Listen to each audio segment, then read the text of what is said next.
Hi Taurus, and welcome to your monthly tarot reading for July. Thank you so much for joining, and this is a general reading for any sun, moon, or rising Taurus sign, and we can get a sense of the messages and insight and anything to be aware of for Taurus in July. And let's just see what is in store for Taurus. Okay, so the first two cards that I'm going to choose is the awareness for the week. Okay, so we're starting with the Queen of Wands. And the Queen of Wands brings this energy of someone who is in command of herself and her energy and her ability to deal with many, many things. She's able to successfully multitask. She is charismatic. She's a leader. She's also kind and loving and aware as well, but really fun-loving, seeking enjoyable activities, taking advantage of this fire energy, a sense of really exercising your own personal charisma and personal power. So when I see the Queen of Wands, I get a sense that you're going to be moving it and shaking it for the week and maybe making a lot of lunch dates or setting up meetings. Perhaps for, your hobbies, could be related to work, but there's a real sense of movement here, of a can-do energy, of getting things done, following what excites you. So then we have the Seven of Pentacles. And the Seven of Pentacles brings this Pentacle energy, earth energy, Taurus, Capricorn, Virgo. And we see the man here taking a time out. And he's looking at his pentacle bush and he may be wondering, wow, this is taking forever. Is it ever going to become ripe? Am I ever going to finish this task? And so he has put into it a lot of time, energy, and his resources and focus to be able to get to this point. So you may be thinking to yourself, I'm working on this project, or I'm, been putting in all these hours for my degree or my certification, and I just don't feel any closer. Well, you are close.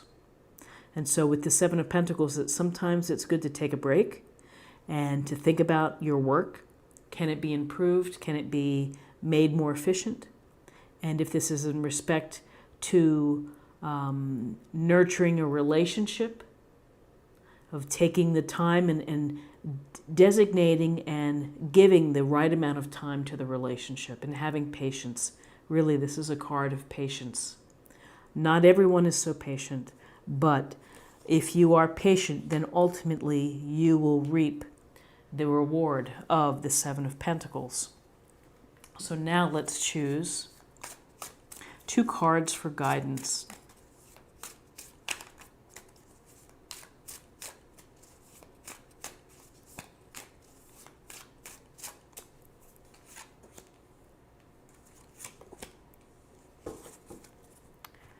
Okay, so we have the major arcana, we have the Wheel of Fortune. And the Wheel of Fortune, this is about the wheel of life, and that wheel of life is always turning, it's always spinning. Things are in motion constantly. We may not feel like they are, but they are. And so events come and go within our lives. Some are good, some are not so good. And we have to be flexible. We have to learn how to deal with these things. So you may feel that the pace of your life this week is picking up and that things are moving quickly, and perhaps it's the movement of wanting to get things done, as the Queen of Wands would have you do, of setting up meetings or, just making plans.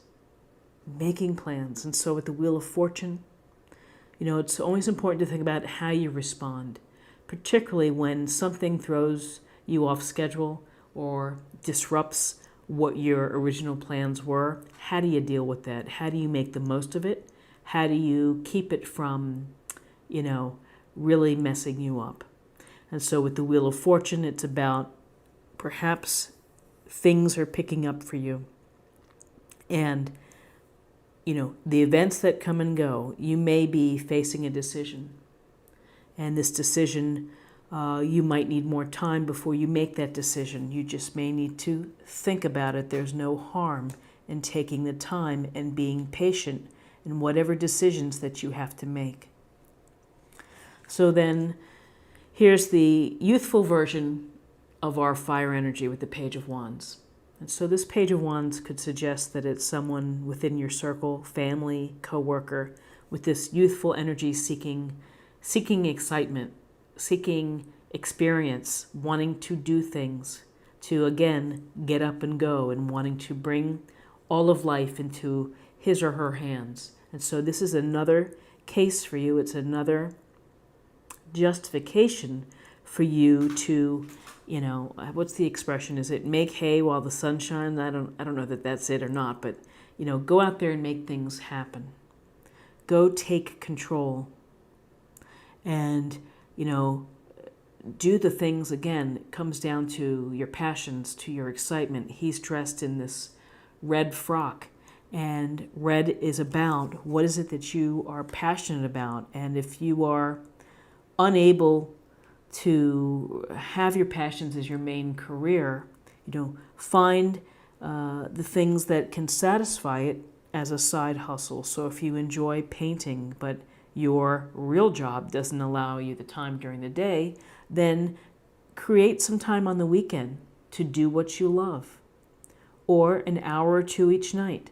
Sit and get the paints out. Start being inspired. Be inspired here. Be in command, be in control, and be inspired. And finally, I'm going to choose 2 cards for possible outcomes for the week.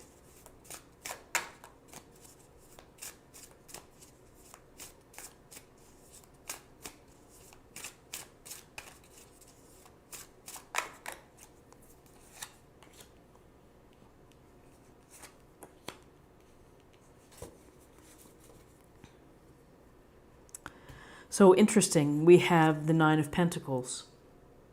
And this woman is in her walled garden. She has a lot of pentacles. She has a lot of grapes. She has a beautiful outfit on, and she has the bird on her gloved hand. So a couple things here. This is really a card of being independent and being sufficient and creating the life that you want. She has created a comfortable life. She is enjoying it. Along the way, she probably had to sacrifice. She probably had to work hard. She may have had to really network and to make connections and to put herself out there. So this is a card of really of building the type of home that you want and the lifestyle that you want. So she's solo in this. And so we have this idea of independent, being independent, working hard, but also enjoying the fruits of your labor. So what's interesting is having it near the Lovers. So, what I would say is when we see the Lovers, this is an opportunity for you to connect with someone where it could be a serious and transformative relationship. One where there's passion, one where there's excitement, one where there's intimacy, laughter. They're without their clothes on. They are vulnerable. They are open to whatever their experience brings them. Sometimes when we lay it all out there, we run the risk of getting hurt. We run the risk of being let down. So if you are looking for someone, if you're interested in having a partnered relationship, then this speaks favorably. That you're in a position to meet someone. And again, you can't be sitting idly by. You have to go make it happen. So with this Lovers card, it's a matter of A, putting yourself in a position to meet people, and B, once you've met someone, getting to know them, getting to see how you both think about core values, what your hopes and your dreams are. Are they in alignment? And then you will begin to make these decisions as part of either a unit or not. You know, when you meet people and you've just started dating, you have to get to know them. If you're in a relationship, if you're married, this can go toward strengthening your bond, to creating maybe a new level of appreciation, revisiting your relationship, talking about it, communicating about it. So, you know, when I see this Lovers close to this Wheel of Fortune, I get a sense that fortune's going to change in your favor when it comes to relationships. But you'll have to be independent. You may have to change your way of thinking, perhaps, and you have to be a go-getter. You know, the stork doesn't bring the partner to the front door. You have to open the door and walk out and go for it. And so I really think that a message here, it's about the patience, whether this is work or the patience in nurturing a relationship. Fortune changes. The universe throws us breadcrumbs, which we tend to follow sometimes. We're seeking our passion. We're seeking the youthful spark. And then we're going to have this opportunity for this very loving and deep relationship. So let's get some more information for this reading. So I'm going to choose an oracle card for meditation or a practice area.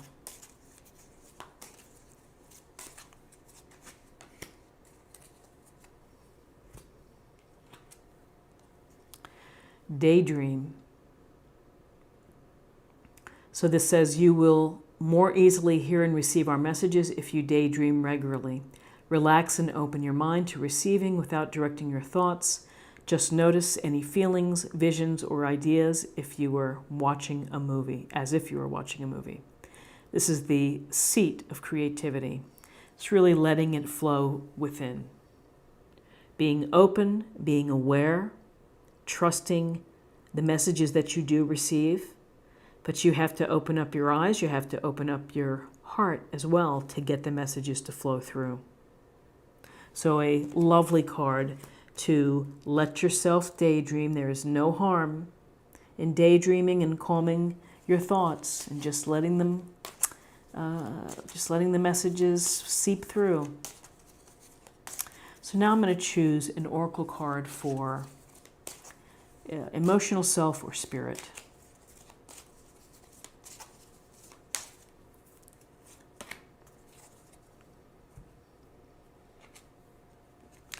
Again, daydream, and here we have dream talk. Your subconscious constantly and subtly speaks through your dreams. It's just one of the many ways in which your soul and those here in the spirit world can reach out and communicate with you through signs, symbols, messages, and more. Again, pay attention to your dreams. All types of delicious messages come through in our dreams, and sometimes we forget them when we wake up, or they linger. So pay attention to your dreams and daydreaming with the idea of letting creativity and letting ideas just float in and out. And finally, let's get some more information on love, since we do see the Lovers here with this reading today.